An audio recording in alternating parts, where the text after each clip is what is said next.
Now, speaking of black issues, black cities, particularly black issues, Jamaal Bowman. Do you remember Jamaal Bowman? Jamaal Bowman was a member of Congress. I've only had one or two run-ins with Jamaal Bowman. After I gave a CPAC speech on the transgender ideology, Jamaal Bowman called me a Nazi who wants only white people to live. From Congress, he called me that. Anyway, he's excitable, as you could see. And Jamaal Bowman went on CNN to make a curious claim about public health and medical science. And where are you on? You can't be calm about this. I'm a black man in America. The reason why heart disease. I'm white. I can't comment. Listen to what I'm saying. The reason why heart disease and cancer and obesity and diabetes are bigger in the black community is because of the stress we carry from having to deal with being called the N-word directly or indirectly every day. If your colleagues would listen and try to learn and engage and grow and stop being so hateful, we could have a better country. Stop being so hateful and let me explain to you that diabetes and heart disease is caused by hearing the N-word. What? I didn't go to medical school. I'm a doctor. I'm an honorary doctor of humane letters, but I'm not a medical doctor. And so I guess that none of my doctor friends have ever told me. I've never seen a study about that. But it turns out, well, not heart disease and diabetes generally. Heart disease and diabetes specifically among black people is caused not by diet or a lack of exercise or genetics or any other factor.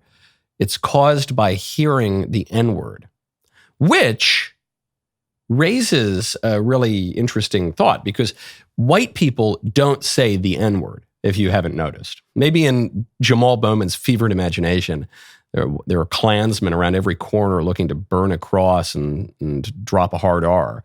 But in reality, white people don't say the N-word. And actually, statistically, the only people who say the N-word are black people. But sometimes colloquially, and especially in rap music. Those are the only people who say it. So we've found the culprit for diabetes and heart disease. It turns out it's like Snoop Dogg. Isn't that crazy? I never knew that. Jamaal Bowman's screaming, "You need to stop being so hateful, you white devil. you ice person. You need to stop and you need to learn your medical science and know that the N-word causes diabetes." and these people, who do you mean these people? No, I'm talking about the libs, the Democrats. I'm not talking about these people. I'm saying the Democrats have the audacity to accuse Trump and the Republicans of medical misinformation. Because we, for instance, say, hey, if you get the Fauci ouchie, that probably won't protect you from catching COVID. Remember, we said that, and people were kicked off of YouTube for that. And then it turned out that was completely true and everyone admitted it. That was medical misinformation. Donald Trump says that there's an association between acetaminophen, Tylenol, and neurological developmental disorders, which Harvard, Johns Hopkins, Columbia, basically every major, Mount Sinai, every major medical institution, and the manufacturer of Tylenol all have admitted, apparently going all the way back to 2008. We'll have to cover more on that story tomorrow. But that's medical misinformation. But when a Democrat congressman goes on TV and he says, "Your N-word gave me heart disease," that's not. I think, well, Trump is investigating the universities and Harvard. And by the way, I'm going to be at Harvard tomorrow. If you're around, I'll be giving a speech up at Harvard Law School tomorrow evening. So come by. Just Google it, Michael Knowles, Harvard. You can get tickets, I think. I don't know. Maybe I'll have to ask the medical school up there. They need to investigate. Maybe we need to defund these medical schools. Maybe Jamaal Bowman can be the new chancellor of Harvard. Who knows?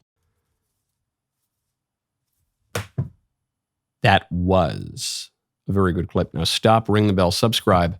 See you next time.